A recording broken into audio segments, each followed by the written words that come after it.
प्यारे दोस्तों, बहुत सारे लोग मुझे लगातार फ़ोन कर रहे हैं टीजीटी की भर्ती को लेकर के। इसका फ्यूचर क्या होगा और ये क्यों फंसी हुई है, किस लिए फंसी हुई है, मैं आपको क्लियर कर दूं और इसको आपको तरीका भी बता रहा हूं। जब भी आप अपने किसी वकील से बात करें तो उसको वही चीज़ बताने का काम करें जो मैं आपको बताने जा रहा हूं। नोट कर लें इस चीज़ को।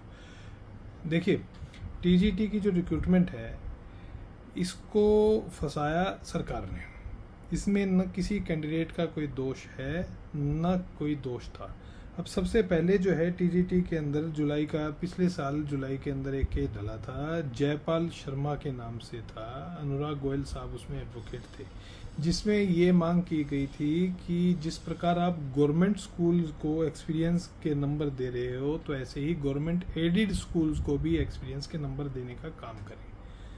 उस मामले के अंदर हरियाणा के महाधिवक्ता ने कोर्ट में आके स्टेटमेंट दिया कि सर, हमारी कंसिडरेशन में है, government is actively considering the fact, और हमारे कंसिडरेशन में है कि ये नंबर दिए जा सकते हैं, नहीं दिए जा सकते हैं। हम इसके ऊपर फैसला लेने वाले हैं। जब तक ये फैसला नहीं लेते तब तक हम रिजल्ट डिक्लेयर नहीं करेंगे। ये स्टेटमेंट दे दिया। अगली डेट पे इन्होंने उस स्टेटमेंट को क्लैरिफाई करने का काम किया अगस्त के अंदर कि जो है गलती से हमने स्टेटमेंट दे दिया था, ऐसा ये कोई और मामला था, ये मामला नहीं था। तो समझिए कि एक महीने तक तो इन्होंने फंसा दिया, क्योंकि आपको पता है मई जून में स्क्रूटनी हो गई थी, तो जुलाई में रिजल्ट निकाल सकते थे यदि ये स्टेटमेंट ना देते। अब अगस्त 2023 के अंदर एक और मामला कोर्ट के अंदर आ गया। मामला था जो जिसको तुम कैंडिडेट्स को नोट करना है, CWP है 17751/2023, नीलम कौशिक बनाम स्टेट ऑफ हरियाणा। ये मामला डला हाई कोर्ट के अंदर, और इस मामले में ये मांग की गई कि कमीशन ने अपने एंड पे एक रेजोल्यूशन फाइल बनाया था, दिया था, जिस रेजोल्यूशन के तहत जो आपका एस्टेट है 2015 वाली वैलिडिटी को एक्सटेंड कर दिया था 2023 वाली इस भर्ती के लिए, टीजीटी की भर्ती के लिए। कैंडिडेट ने इसको ये कह करके चैलेंज किया कि कमीशन के पास में ये अधिकार नहीं था। ये अधिकार यदि था तो सरकार के पास था, कमीशन के पास कोई अधिकार नहीं था इस प्रकार का। समझ गए? अब होता क्या है कि उस मामले के अंदर जो है सुनवाई होती है। आप सुनवाई की डेट नोट करें, जिस ऑर्डर को आपको क्लैरिफाई कराना है। 21/9/2023 को एक ऑर्डर जारी होता है कोर्ट के द्वारा। उसमें सरकार के द्वारा कोर्ट में ये स्टेटमेंट दी जाती है कि अभी तक जो है स्क्रूटनी ऑफ डॉक्यूमेंट्स के बाद में रिजल्ट फाइनलाइज नहीं हुआ है, तो इसलिए हम रिजल्ट नहीं डिक्लेयर करेंगे अगली तारीख तक। समझे? जैसे इन्होंने जयपाल शर्मा को फंसाने का काम किया था, रिजल्ट डिक्लेयर नहीं करेंगे जब तक कि हम वेरीफाई नहीं कर लेते। इसके अंदर भी ये कहा कि भी स्क्रूटनी डॉक्यूमेंट्स अभी तक नहीं हुई है, कोई दिक्कत नहीं है, हम रिजल्ट डिक्लेयर नहीं करेंगे अगली तारीख तक। ये स्टेटमेंट देके कमीशन ने इसको खत्म कर दिया, सरकारी वकील ने।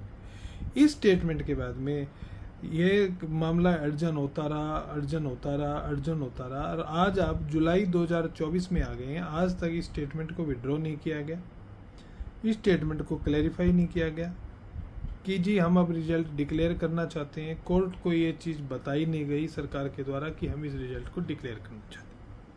अब समस्या है कैंडिडेट क्या करें। पहली पॉसिबिलिटी तो ये है कि इस ऑर्डर के अंदर आप मॉडिफिकेशन एंड क्लैरिफिकेशन की एक एप्लीकेशन लगाएं, सेक्शन 151 CPC के अंदर। आप कोर्ट से ये मांग करें कि आप इस कोर्ट के ऑर्डर को ही क्लैरिफाई करने का काम करें कि क्या कोर्ट ने अपने एंड पे स्टे दिया है या कमीशन अपने एंड पे ये स्टे मान करके बैठा है। क्योंकि स्टेटमेंट का जो को पढ़ें तो स्टेटमेंट में कहीं से भी ऐसा दिखता नहीं है कि स्टे है, लेकिन कमीशन के द्वारा ये प्रचारित किया जा रहा है कि स्टे है। तो इसलिए ये ऑर्डर जो है अपने आप में एक कन्फ्यूजिंग ऑर्डर है, जिसको कोर्ट क्लैरिफाई बड़े आराम से कर सकती है। एक एप्लीकेशन लगानी है। अब कमीशन अपने एंड पे लगाएगा कि नहीं, क्योंकि कमीशन ने तो इस चीज़ को टीजीटी की भर्ती को शुरुआत से उलझाने का काम किया, सुलझाने का काम किया ही नहीं। एप्लीकेशन लगाएं कैंडिडेट्स। आप इस मामले में इम्प्लीडमेंट की एप्लीकेशन लगाएं, ऑर्डर 1 रूल 10 की।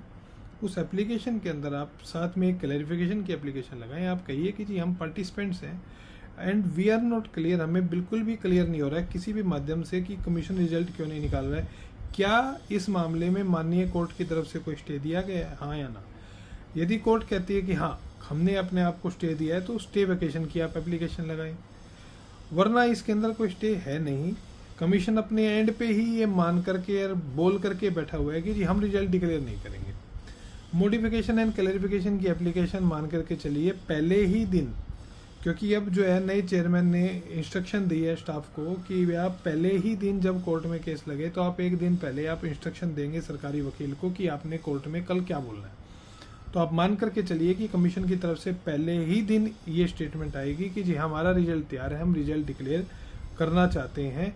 आपकी इम्प्लीडमेंट की एप्लीकेशन जिस दिन कोर्ट में लिस्ट होगी, यानी कि आप मान लीजिए कल कोर्ट में एप्लीकेशन लगाते हैं, 4 दिन में उसकी सुनवाई होती है, तो मैं बहुत आश्वस्त और आशान्वित हूँ कि चौथे ही दिन ये मामला क्लैरिफाई होकर के शाम तक आपका रिजल्ट आ जाएगा। वरना मैक्सिमम टू मैक्सिमम एक डेट के अंदर ये मामला क्लैरिफाई होकर के रिजल्ट आ जाएगा। चिंता मत करें, हिम्मत रखिए, प्रोटेस्ट करने की जरूरत नहीं है। कोर्ट में आइए, एप्लीकेशन लगाइए, जाए अपने वकील, अपने मर्जी से किसी को भी आप एडवोकेट करिए, किसी भी वकील साहब को, समझदार वकील को कोर्ट में खड़ा करें, इस मामले को क्लैरिफाई करा लें, आपका रिजल्ट आ जाएगा। ये मैं आपको आश्वस्त करता हूँ, कतई चिंता करने की जरूरत नहीं है। इस ऑर्डर के अलावा, इस केस के अलावा आज टीजीटी की भर्ती पे किसी प्रकार की कोई भी समस्या नहीं है। कमीशन के पास रिजल्ट तैयार है और कमीशन रिजल्ट निकालने के लिए सक्षम है, बशर्ते कि कैंडिडेट्स कोर्ट्स आएँ और कोर्ट आकर के अपने अधिकार की मांग करें। बहुत बहुत आभार।